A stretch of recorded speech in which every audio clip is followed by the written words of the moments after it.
तिलौथू प्रखंड में भूदान की जमीन पर हुए अवैध कब्जा अब केंद्र स्तर पर मुद्दा बनने जा रहा है।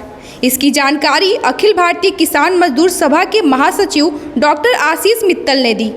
एक प्रेस वार्ता का आयोजन कर अखिल भारतीय किसान मजदूर सभा के महासचिव आशीष मित्तल ने बताया कि 1954 में तिलौथू स्टेट स्वर्गीय राधा प्रसाद सिन्हा ने 62 एकड़ 50 डिसमिल जमीन भूदान कर दिया था, लेकिन वर्तमान में उनके वंशज का दखल देखा जा रहा है और इस भूदान की जमीन पर ट्रस्ट और कॉलेज बना दिया गया है। इसको लेकर पिछले कई सालों से लड़ाई लड़ी जा रही है, लेकिन जिला पुलिस प्रशासन इस पर कार्रवाई नहीं कर रही है। उन्होंने कहा कि भूदान की जमीन गरीब किसानों का हक है और इसे मुक्त कराकर किसानों का देने का जिम्मा यहाँ के जिला प्रशासन को है, परंतु जिला प्रशासन द्वारा कोई कारगर कदम नहीं उठाया गया है, बल्कि गरीब किसानों पर ही झूठा मुकदमा दर्ज करके उन्हें फंसा दिया गया है। डॉक्टर मित्तल ने कहा कि इस मुद्दा को वे केंद्र स्तर तक ले जाएंगे और इसके लिए बड़ी लड़ाई लड़ी जाएगी। किया जा रहा है। मैं डॉक्टर आशीष मित्तल हूँ। हमारे साथी सुशांत झा जी हैं। हम अखिल भारतीय किसान मजदूर सभा के महासचिव और उपाध्यक्ष हैं।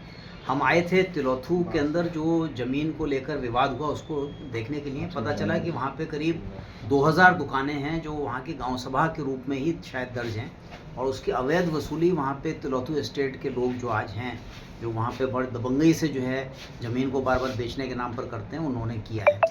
हम जिस घटना की जांच में आए थे वो 30 जून 2024 को हुई है, जिसमें गरीब लोग इकट्ठा हुए थे। वहाँ पे 62 एकड़ ज़मीन भूदान की है जो सन 1954 में सरकार की भूदान ज़मीन बन चुकी थी। उसके लिए वो बांटने की डिमांड पर जो है उन्होंने संघर्ष करने के लिए तैयारी की थी। उनकी पिटाई हुई, गुंडों को भेजकर उनको मारा गया और उसके जो उन्होंने FIR के लिए वहाँ पर अर्जी दी है, वो FIR दर्ज करने से पहले वहाँ के आंचल अधिकारी और वहाँ के थानेदार ने और एक और निजी व्यक्ति ने 3 FIR इन गरीब लोगों के खिलाफ दर्ज कराई। उसके बाद ये FIR इनकी दर्ज हुई है और ये 62 एकड़ की ज़मीन का बंटवारा, इस पर सरकार कुछ नहीं कर रही है। इस पे जो है 29 एकड़ पर एक प्राइवेट ट्रस्ट बन चुका है, एक 3 एकड़ पर कॉलेज बन चुका है। कैसे सरकार के ज़मीन जो भूदान में आ चुकी थी, कैसे वो किसी प्राइवेट ट्रस्ट में स्कूल में चली गई, ये एक प्रश्न का सवाल है। हम जिलाधिकारी से मिलने गए थे। जिलाधिकारी ने हमें 2 बजे के बाद बुलाया है। देखिए क्या कहते हैं। हमें उम्मीद है कि समस्या हल होगी, नहीं तो हमारा इरादा है कि इस सवाल को राष्ट्रीय स्तर पर उठाया जाएगा।